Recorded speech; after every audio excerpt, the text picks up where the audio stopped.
Às vezes a gente gasta tempo em oração dizendo: Senhor, eu preciso de saúde, eu preciso de saúde, eu preciso de saúde. E não é que você não precise de saúde, mas às vezes a gente pede e não recebe porque pede mal. E se a gente pedir de acordo com a palavra, tudo que a gente pedir vai estar de acordo com a vontade de Deus. E tudo que você pedir que estiver de acordo com a vontade de Deus, disse Jesus, se pedirdes ao Pai em meu nome, Ele não diz eu vou pensar. Ele não diz eu vou te dar um tempo, não. Ele diz tudo que pedirdes ao Pai em meu nome, eu farei. É por isso que nós precisamos pedir coisas que estão de acordo com a palavra de Deus, noite. Às vezes a gente gasta tempo da vida olhando somente para as nossas necessidades. Eu disse olhando somente para as nossas. E aí minimizamos a proporção da nossa oração e do nosso relacionamento com Deus. Por quê? Relacionamento com Deus baseado apenas em necessidades. E com isso vivemos com Deus apenas a prestação de um socorro. Parecemos loucos que só nos relacionamos com Deus baseados em situações e em causas emergenciais. Lâmpada para os meus pés e luz para o meu caminho, disse Davi, é a sua. Como purificará o jovem o seu caminho, observando conforme a sua? Em Lucas capítulo 5, ele estava frustrado, mas o texto diz que o Senhor libera uma palavra: voltai ao mar alto e lançai a rede para pescar. E ele responde o quê? Havendo trabalhado toda a noite, nada apanhamos, mas sobre a tua palavra nós lançaremos a rede. E eles lançaram e tiveram um resultado extraordinário, porque lançaram segundo a palavra. Mas enquanto você achar que a palavra de Deus é apenas um compêndio de informações compactado em um único livro, você viverá se relacionando com Deus de acordo com a sua necessidade. Agora, se você compreender que ela é viva, se você compreender que ela é viva, Deus é grande, Deus é grande. Deus é grande e fará coisas grandes. Você não vai caminhar de acordo com os seus sentimentos. Você vai caminhar de acordo com o que a palavra de Deus te diz. Ele falou comigo: eu trouxe aqui neste lugar pessoas que precisam ter a sua visão amplificada.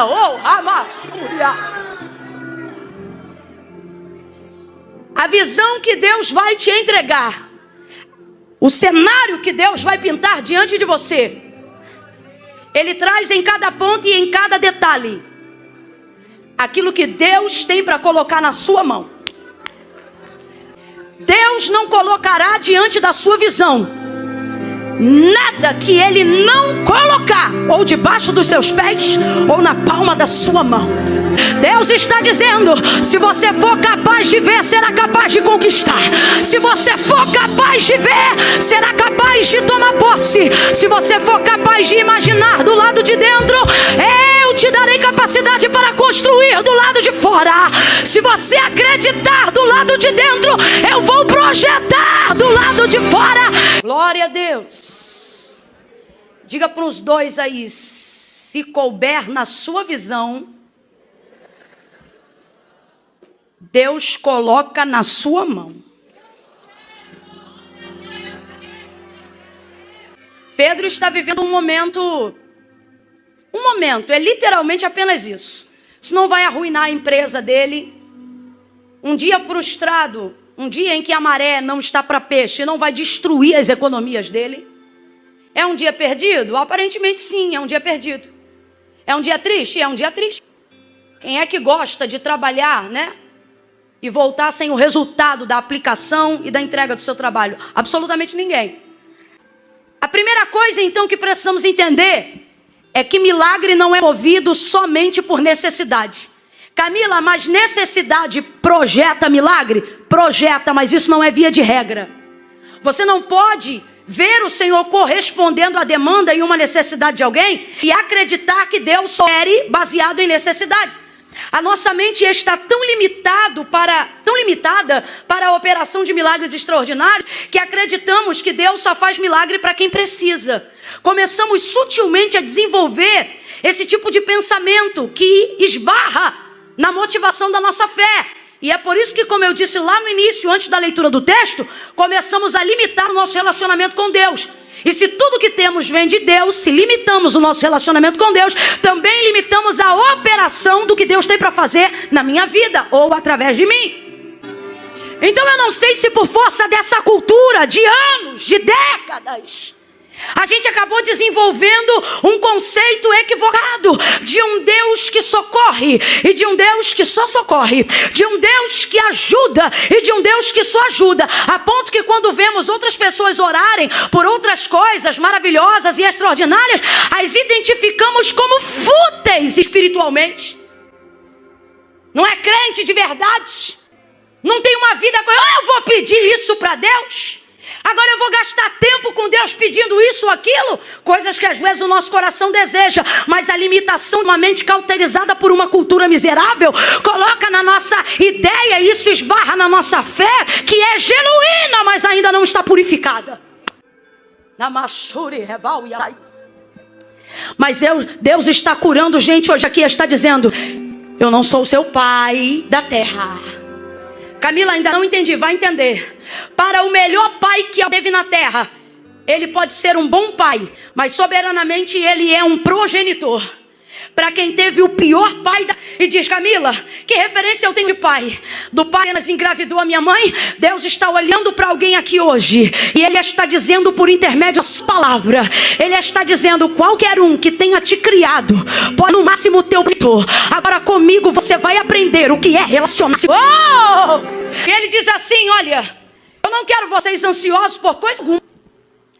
E aí você fica pensando, qual é o nível de ansiedade dos discípulos? O mesmo nível de ansiedade de quem trabalha para comer. Depende diariamente de tudo para viver. E qual é o pensamento dessa pessoa? Tem uma mansão? Não, ela quer comer e viver bem. Essa é a ostentação de depende do que faz para viver.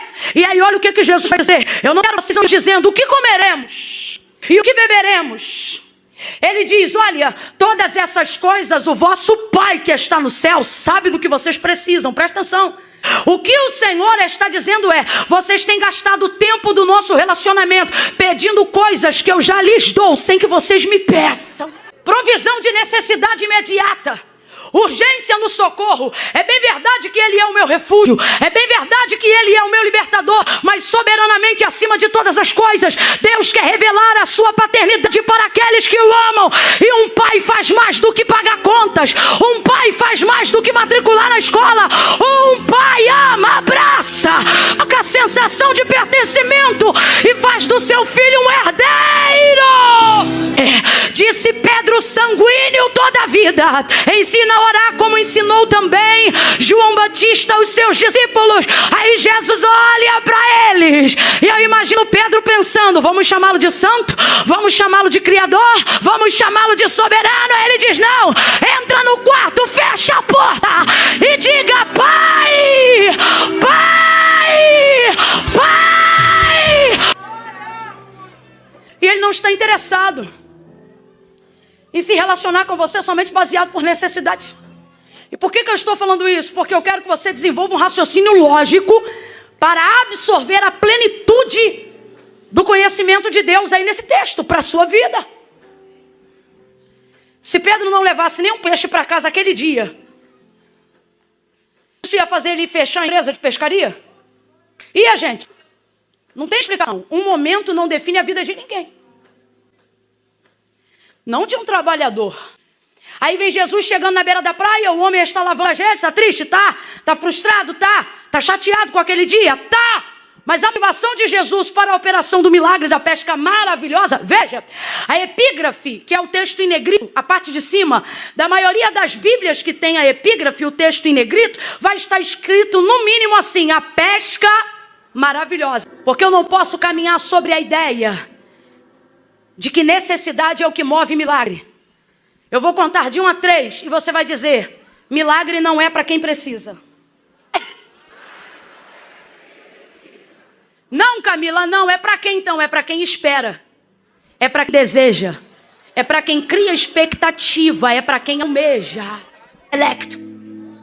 Você vai começar a dizer: se Deus é bom, por que minha mãe está assim? Se Deus é justo, por que meu amigo é viciado? Se Deus pode todas as coisas... Mas a regra não é necessidade. Milagre não é para quem precisa. Se não gravar nada do que eu estou a dizer nesse tempo de 1 hora, grave isto: milagre não é para quem precisa. O que move a soberana mão de Deus para realizar milagre é a consciência de que Ele vai fazer algo nele, por Ele, para a glória de seu nome. Então, para algo na minha vida, a minha que ser nele, por ele, por causa dele. Isso trará de Deus a sua mão favorável para a minha vida. Porque o meu Deus, segundo as suas, lá atrás o pessoal não falou, segundo as suas, suprirá todas as minhas ou as nossas necessidades. Então vamos aplicar o texto como ele está escrito. Ao invés de dizer, Deus vai suprir minhas necessidades, Deus está dizendo que vai me abundar, tanto em riquezas, que vai acabar com todas as minhas. Não. Se está entendendo, bate palma sem reme-reme. Mistura as palmas com glória a Deus e aleluia.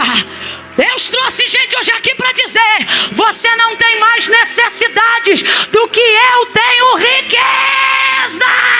As minhas riquezas vão corresponder às suas necessidades e vão suprir as suas expectativas. Então não espere apenas o pagamento de contas, não espere apenas o suprimento de arroz e feijão. Deus trouxe gente hoje aqui para dizer como José, me conta os seus sonhos. Me fala dos seus desejos, das suas expectativas. Me fala o que você espera. Camila, como Deus trabalha dessa maneira? Se é importante para você, pode ser fútil para o teu pastor, pode ser fútil para o pregador, pode ser fútil para o teu pai, mas se é importante para você, se tornará através da sua busca importante para o seu Deus.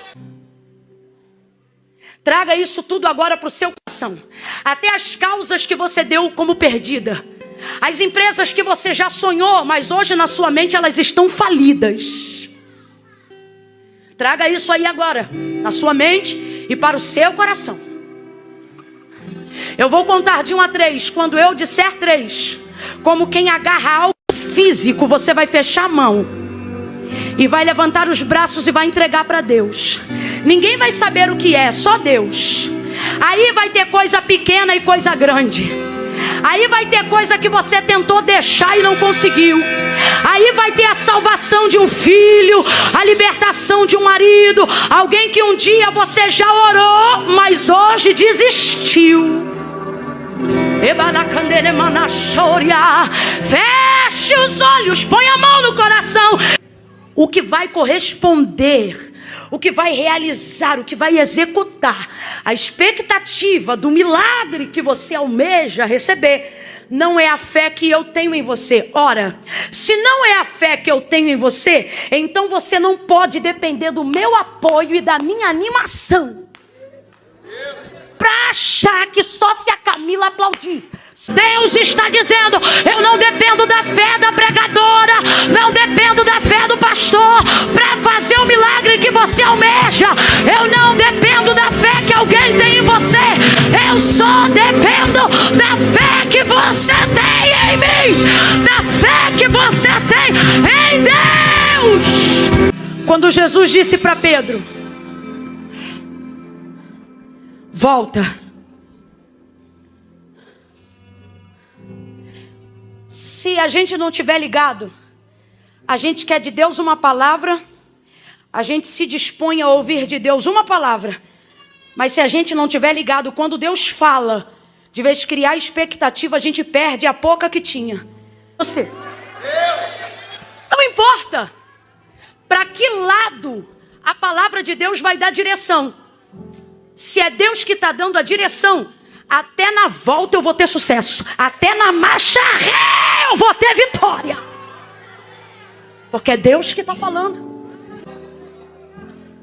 Tem gente aqui que ainda não viveu milagres, porque Deus dá a direção, Jesus dá a palavra aponta o caminho, e de vez obedecer, você quer discutir. Deus já olhou para a gente hoje aqui dentro e disse, vai lá e pede perdão. Você já sabe para quem. Mas Deus diz, é para o ofensor. Não, peraí. O Senhor está mandando eu pedir perdão para quem me feriu? Essa é a direção. Mas de vez ir lá e dizer, me perdoe, você prefere ficar diante de Deus, questionando a palavra. E ele responde o quê? Havendo trabalhado toda a noite, nada apanhamos, mas sobre a tua, eu vou questionar. É isso, gente. Eu vou julgar. Eu vou fazer pirraça. Não, eu vou obedecer. Sabe por que está sendo tão difícil para você passar alguns processos da vida? Porque você está preferindo sacrificar ao invés de obedecer. Quer de Deus uma palavra? Seja lá onde for que Deus mandou você descer, desça. Seja lá onde for que Deus mandou você ir, vá. Seja lá onde for que Deus mandou você voltar, volte. Porque julgamentos de voz de homens não decidem nada, mas obediência diante de Deus decide tudo. Ele vai. E sabe por que ele precisa ir? O Senhor está dizendo para alguém hoje aqui, eu não te chamei à toa. Eu vejo no seu coração a capacidade de crer no que eu te falo. Eu vejo no seu coração a capacidade de incluir pessoas no sonho que você sonha. Não sou eu, Camila, que estou falando, é o Espírito de Deus que está me mandando dizer isso. Eu sei que você tem capacidade de sonhar ter mais dinheiro, não para arrotar dólar, mas para dizer, vou botar caixa d'água na casa da minha avó, piso na casa da minha mãe, vou dar um carro para o meu pai, vou dar um dízimo que vai ajudar na obra da igreja. Deus está dizendo, eu escolhi o seu barco, preguei de dentro do seu barco. Só não esqueça que quando eu cheguei nessa praia, eu não vi só o seu barco, eu vi quantos barcos? Sabe por que está na hora de você obedecer o que Deus está mandando você fazer? Porque você não tem noção da quantidade de pessoas que está no raio de alcance do milagre que Deus vai operar na sua vida. Ele vai ao mar alto, lança a rede. Quando ele lança a rede, pesa. Ele tenta puxar, olha para quem está do teu lado e diga, não insiste. Ele vai entender, é profético isso aqui, eu já explico. Diga, não insiste. Fala como quem está injuriado, diga, não insiste. Não insiste o quê? Não insista em puxar sozinho. Não é porque a palavra está sobre o seu barco que Jesus viu só o seu barco. O outro barco também foi para o mar. Sabe por que ele foi para o mar? Porque o barco que Jesus entrou era de Pedro. Mas a palavra ele não liberou só para Pedro, não. Se você for ver, você vai ver no texto que no final tem plural. Ele diz assim, voltai. Está falando com Pedro, sim ou não? Mas quando ele libera a palavra, porque a ordem pode ser para um só, mas a palavra é para todo que crê. A palavra é para todo que crê. Você vai ver no texto, ele diz, lançai as vossas. Mas enquanto você mantém a ideia de que tudo é só sobre você, tem gente deixando de receber o que Deus quer que eles recebam só porque você não admite ser o canal.